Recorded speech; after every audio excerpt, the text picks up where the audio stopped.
सुप्रभात बच्चों। जैसा कि सर्वविदित है, आपकी बोर्ड परीक्षाएं 24 फरवरी से प्रारंभ हो रही हैं और इन परीक्षाओं में विज्ञान में कैसे सर्वोच्च अंक हासिल कर सकते हैं, इसके लिए कुछ सुझाव देने के लिए मैं अनिल कुमार निलय आपके बीच उपस्थित। बच्चों, सबसे पहले तो ये समझते हैं कि विज्ञान विषय की परीक्षा होनी कैसी है।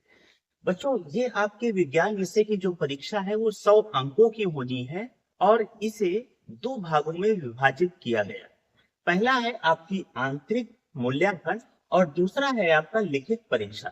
आंतरिक मूल्यांकन आपका 30 अंकों का विद्यालय स्तर पर आयोजित होता है और जो आपकी लिखित परीक्षा है वो माध्यमिक शिक्षा परिषद के द्वारा आयोजित की जाती है। लिखित परीक्षा का जो 70 अंकों का प्रश्न पत्र है उसे अगर हम तीन भागों में बांटें तो भौतिक विज्ञान, रसायन विज्ञान और जीव विज्ञान। भौतिक विज्ञान से आपके 25 अंकों के प्रश्न आने हैं, रसायन विज्ञान से आपके 20 अंक के प्रश्न आने हैं और आपके जीव विज्ञान से भी 25 अंक के प्रश्न आने हैं।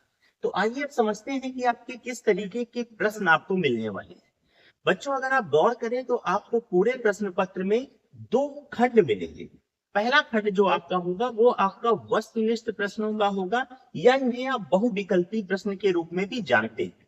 बच्चों, ये 20 प्रश्न होंगे और इसका प्रत्येक प्रश्न 1 अंक का होगा जिसका जवाब आपको ओएमआर शीट पर देना है। ओएमआर शीट पर आपके 4 विकल्प मौजूद होते हैं और उनमें से सही गोला भर करके आप इसका जवाब देते हैं। बच्चों, समझते हैं कि किस प्रकार से ये वस्तुनिष्ठ प्रश्न आपके 3 भागों में विभाजित है। अगर आप गौर करेंगे तो आप देखेंगे भौतिक विज्ञान से 7 प्रश्न आने हैं और प्रत्येक प्रश्न 1 अंक का रहेगा। ठीक इसी प्रकार रसायन विज्ञान से भी 6 प्रश्न रहेंगे, प्रत्येक प्रश्न 1 अंक का रहेगा और जीव विज्ञान से 7 प्रश्न रहेंगे, प्रत्येक प्रश्न 1 अंक का रहेगा। इस प्रकार अगर आप गौर करें तो आपके 20 अंक के 20 प्रश्न रहेंगे और इनका जवाब आप ओएमआर पर सही गोले का चुनाव कर उसे बाल पॉइंट पेन से भरकर दें। अब बात करते हैं खंड खा। खंड खा आपके 50 अंक का रहेगा और खंड खा में आपको दो प्रकार के क्वेश्चंस मिलेंगे। पहला जो है वो आपका लघु उत्तरीय प्रश्न है, प्रत्येक लघु उत्तरीय प्रश्न 4 अंक का रहेगा और दूसरा जो है वो आपका दीर्घ उत्तरीय प्रश्न या विस्तृत उत्तरीय प्रश्न है जिसमें आपको 6 अंक का प्रत्येक प्रश्न मिलेगा। अब आइए समझते हैं कि किस प्रकार आपका लघु उत्तरीय और दीर्घ उत्तरीय का विभाजन किया गया है।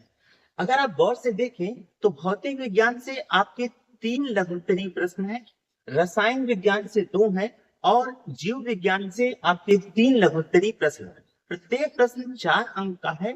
इस हिसाब से भौतिक विज्ञान से 12 अंकों के प्रश्न, रसायन विज्ञान से 8 अंक और जीव विज्ञान से 12 अंकों के प्रश्न आपको मिलेंगे। दीर्घ उत्तरीय प्रश्नों की संरचना समझते हैं। भौतिक विज्ञान, रसायन विज्ञान और जीव विज्ञान से तीनों से केवल और केवल एक दीर्घ उत्तरीय प्रश्न आपको मिलेगा। प्रत्येक प्रश्न 6 अंक का है, अर्थात 18 अंकों के आपके दीर्घ उत्तरीय प्रश्न रहे। तो ये था पूरे परीक्षा का प्रारूप। अब आइए समझते हैं कि परीक्षा से पूर्व हम किन बातों का ध्यान रखें तो हमारी परीक्षा की तैयारी बहुत अच्छी हो सकती है।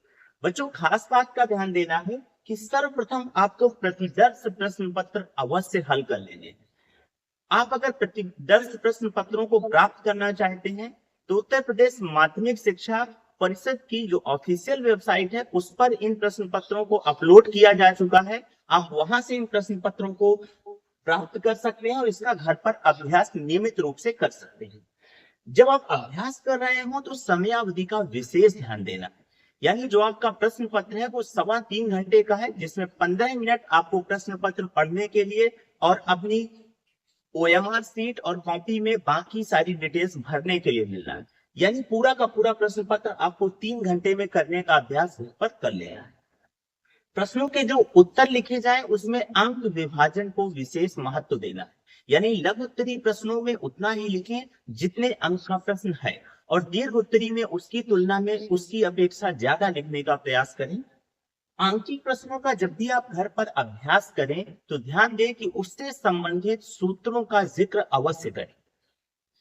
रासायनिक अपक्रियाएं जब भी आप लिख रहे हो तो रासायनिक अपक्रियाओं को लिखते समय उनका संतुलित होना और साथ ही साथ अभिकारकों और उत्पादों के नाम का वर्णन किया जाना बहुत महत्वपूर्ण है। लघु उत्तरी और दीर्घ उत्तरी प्रश्नों का लिखित अभ्यास घर पर अवश्य करें, ताकि परीक्षा के दिनों में ये आपका सहयोग करे।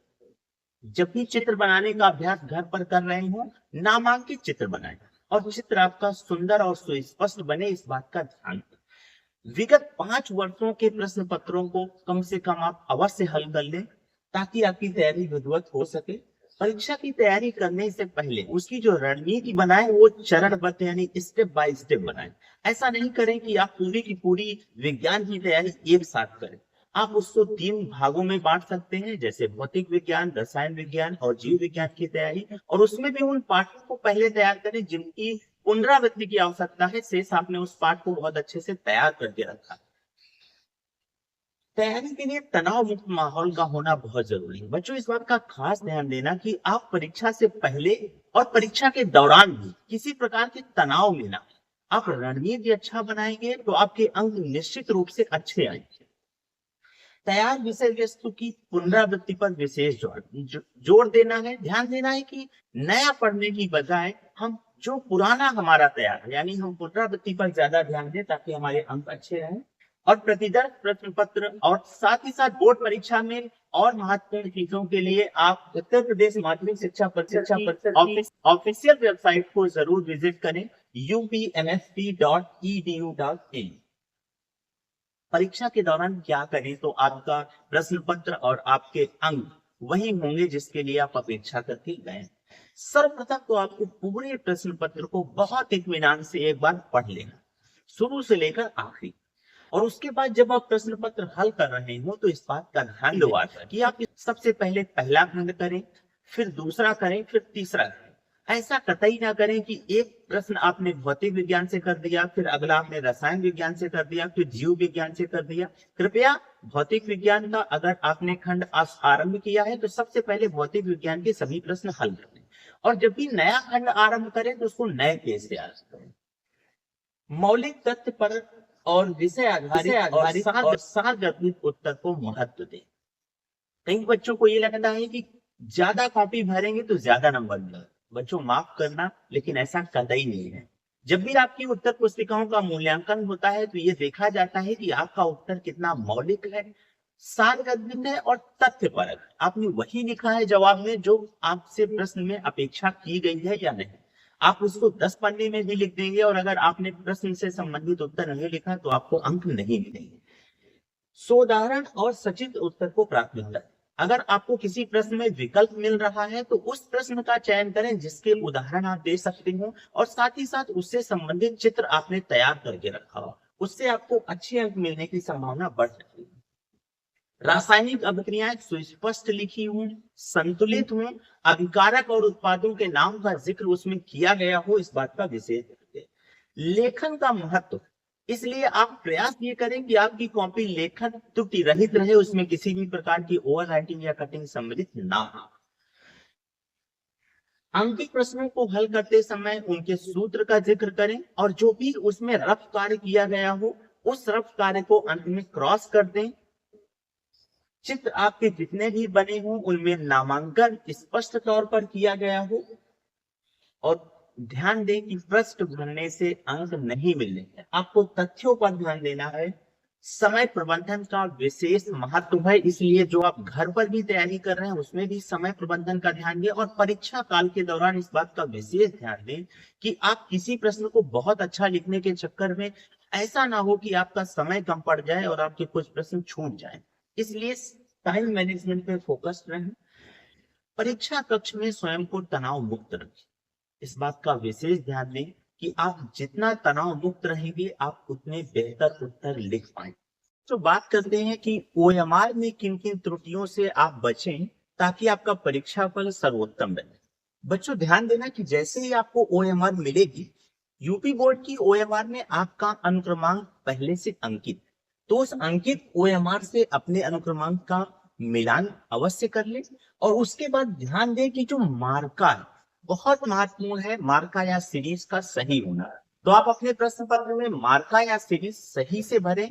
इस बात का विशेष ध्यान दें कि ओएमआर में जब आप गोल कर रहे हो तो मार्का या सीरीज कम से कम 1 या 2 बार जरूर आप चेक कर लें। उसके बाद जो भी विकल्प हैं, उन विकल्पों को भरने के लिए केवल बॉल पॉइंट पेन का ही इस्तेमाल किया जा सकता है और उसमें भी काले या नीले। ध्यान दें कि पेंसिल या जेल पेन से कतई ना भरें, उस पे आपको कोई भी अंक नहीं मिलेगा। ओएमआर में किसी प्रकार की कटिंग या ओवर राइटिंग करने पर आपको अंक नहीं मिलता है, इसलिए कटिंग और ओवर राइटिंग से बचें। साथ ही साथ कई बच्चे व्हाइटनर लगा देते हैं। बच्चों माफ कीजिए, व्हाइटनर से अंक नहीं मिलते, ये पूर्णतः वर्जित है। तो कृपया व्हाइटनर का प्रयोग भी ना करें। ओएमआर को मोड़ने और कटने से भी बचाएं, क्योंकि ये मशीन से चेक होती है। ऑप्टिकल मार्क रीडर के द्वारा इसको चेक किया जाना है, इसलिए बच्चों ध्यान देना है कि आपकी ओएमआर सीट कहीं से फटे ना या मुड़े ना।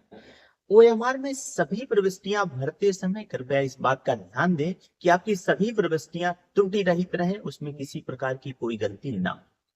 अंत में मैं आपके स्वर्णिम भविष्य की कामना करता हूं और आशा करता हूं कि आप तनाव मुक्त होकर बोर्ड परीक्षा में सम्मिलित होंगे और सर्वोच्च अंक हासिल करेंगे।